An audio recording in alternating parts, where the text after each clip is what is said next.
Halo, Assalamualaikum. Saya Alvina Berlian Nada Ahmad, mahasiswa keperawatan Universitas Gresik. Di sini saya akan menjelaskan terkait beberapa pencegahan dan cara mengatasi keputihan. Yuk simak videonya.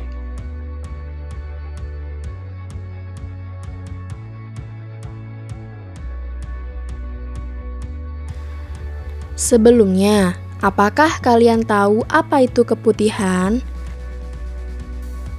Keputihan merupakan cairan atau sekret yang keluar dari alat kelamin wanita yang berwarna putih dan bukan merupakan darah. Keputihan ada dua jenis, yaitu keputihan normal atau keputihan fisiologis dan keputihan abnormal atau keputihan patologis. Lalu, bagaimana cara membedakan keputihan normal dan tidak normal? Cara mengetahui ciri keputihan normal dan tidak normal dapat kita ketahui dari bau, warna, gatal, dan perih tidaknya. Keputihan normal biasanya muncul sebelum haid, cairan jernih atau bening, tidak bau, tidak gatal, dan perih.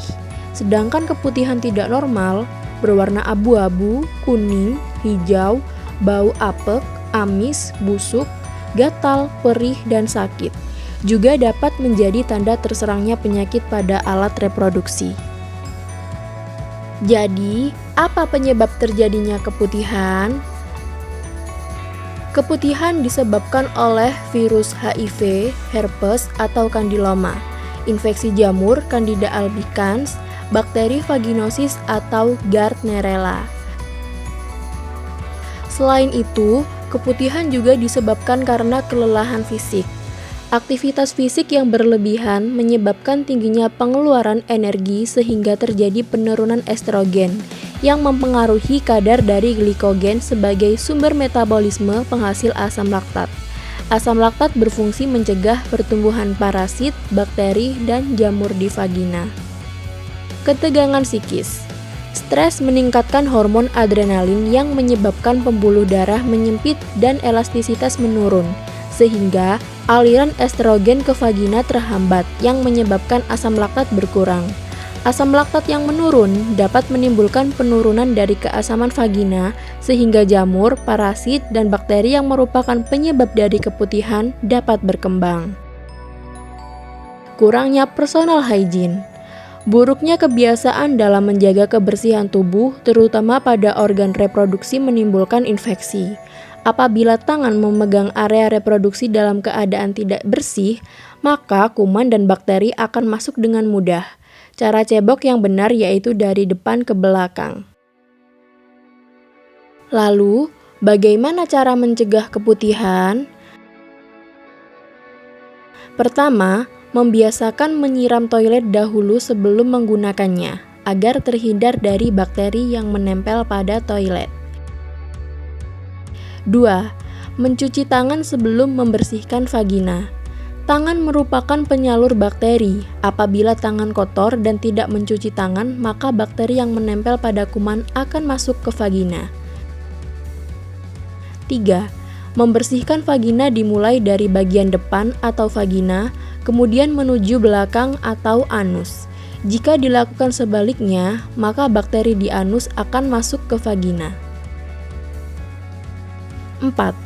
Mengeringkan daerah vagina menggunakan handuk atau tisu. Jika daerah vagina basah, maka lama-kelamaan daerah vagina menjadi lembab, sehingga memudahkan pertumbuhan bakteri. 5. Hindari penggunaan cairan pembersih vagina, karena di dalam cairan pembersih vagina mengandung bahan yang dapat merusak flora normal vagina. Selain itu, dapat menimbulkan iritasi dan alergi pada organ reproduksi. 6.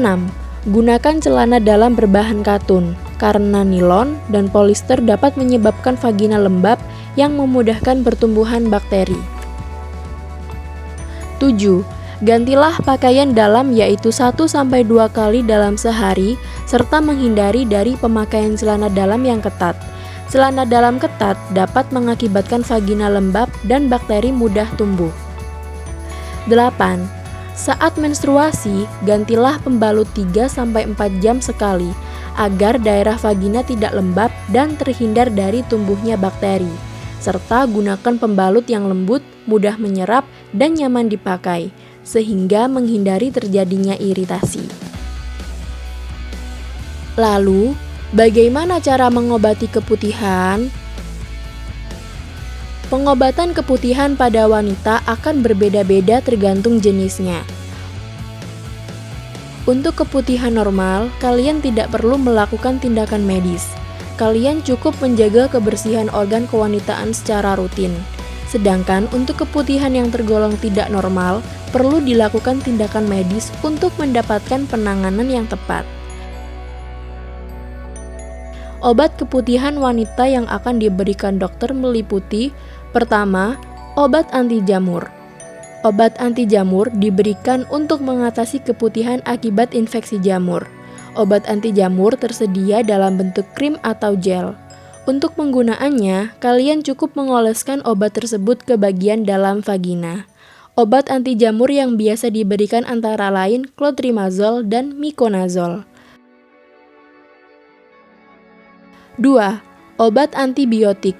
Obat antibiotik digunakan untuk mengatasi keputihan yang disebabkan oleh bakteri. Obat antibiotik tersedia dalam bentuk pil yang diminum atau krim oles. Obat yang diberikan seperti clindamycin. 3. Obat metronidazole atau tinidazole.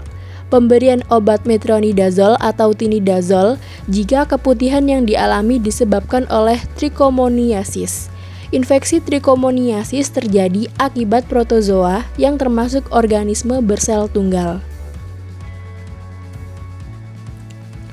Apabila terjadi keputihan dan tidak segera ditangani dalam waktu yang lama, maka akan terjadi infeksi organ reproduksi dan menurunnya kesuburan.